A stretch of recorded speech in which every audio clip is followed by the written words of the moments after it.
Sahabat firman, Yesus pernah masuk daerah Samaria dan ketika murid-murid pergi membeli roti, Yesus berhadapan dengan seorang wanita Samaria dan Yesus berbicara dan wanita ini berubah dan bertobat. Dalam hal ini saya ingin membacakan satu ayat yang sangat menarik dalam ayat yang ke-42 dari Yohanes 4 ini.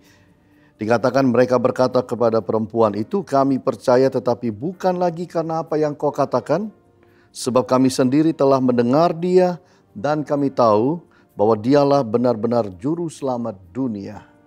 Sahabat firman, di dalam ayat-ayat ini kita belajar satu hal. Bagaimana perempuan ini bukan hanya berubah dan bertobat, tetapi dia membawa banyak orang dari kotanya datang mengenal Kristus dan hidup mereka pun boleh diubahkan. Yang kita perlu pelajari yang pertama adalah hidup ini kalau mau menjadi berkat, maka kita harus berubah. Nomor satu, kita berubah terlebih dahulu. Dan itulah yang terjadi. Berubah dalam pengertian kita yang tadinya tidak hidup dalam kasih, kita menjadi orang yang hidup dalam kasih, mengasihi Allah tentunya. Membawa hidup dan diri kita memiliki satu ibadah kembali dengan Allah. Orang yang berkata, saya mengasihi Allah tetapi tidak pernah menyapa Allah setiap hari, tidak pernah membaca bukunya, lalu kasih apakah itu yang ada dalam dirinya? Yang kedua, kita melihat manusia bukan hanya hidup mengasihi Allah, manusia harus belajar hidup mengasihi diri sendiri. Berubah dan bertobat itu sebenarnya artinya kita mengasihi diri kita. Supaya dijauhkan hidup kita, diri kita dari masa depan yang salah. Supaya dijauhkan hidup kita dari masa kekekalan yang salah. Supaya kita mendapatkan yang namanya hidup baru, hidup kekal bersama Kristus.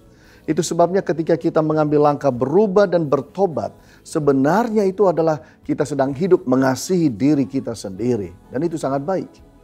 Nah, yang ketiga adalah ketika kita melihat hidup tidak cukup hanya mengasihi Allah, hidup tidak cukup hanya mengasihi diri sendiri, hidup haruslah mengasihi orang lain. Bagaimana cara kita mengasihi orang lain? Ada banyak hal. Kita bisa membagi apa yang kita miliki, kita bisa menolong orang dengan apa yang mereka butuhkan, tetapi juga adalah memberikan kepada mereka yaitu rahasia hidup benar, hidup kekal dalam Kristus. Seperti yang dibagikan wanita Samaria kepada orang-orangnya yang ada di kotanya.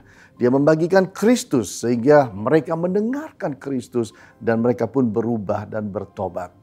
Sahabat firman, itu sebabnya di dalam hidup kita, marilah kita belajar. Hidup yang menjadi berkat adalah hidup di mana kita memberi hidup kita mengasihi Allah, mengasihi diri kita sendiri, mengasihi orang lain. Dengan demikian hidup kita menjadi berguna di atas muka bumi ini. Tuhan Yesus berkati kita semua. Haleluya. Amin.